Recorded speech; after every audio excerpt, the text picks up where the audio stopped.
My opponent is inside my guard with his hands on my lapels. I swim my hands through, controlling his triceps. His hands are now on the ground. I will put my foot on the ground, opening my guard, hip escaping to my hip, taking my foot and placing it between his thigh and his knee, sweeping him over with a scissor motion.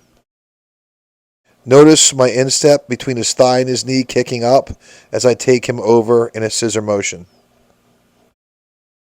From the same position, my opponent stacks me.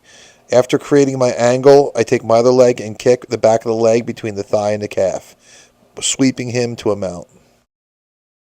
Notice as the back of my leg chops the back of my opponent's leg between the thigh and the calf, as my other leg hooks, taking my opponent over to the mounted position.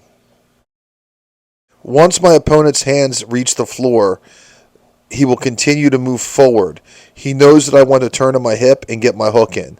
I will then try to have to push off either his hip or the floor, continuing to elbow escape left to right until I can get to the position and ahead of him to get my hook inside to finish. Once again, as I maintain my control, my opponent knows that I want to move to my hip and get my hook in the sweep. He follows me forward. I have to move left to right until I can get positioned to sweep. Remember, this will not be an easy task.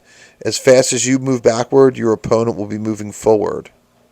Be persistent and continue your escape from hip to hip until you can get your hook in and sweep your opponent to a mounted position.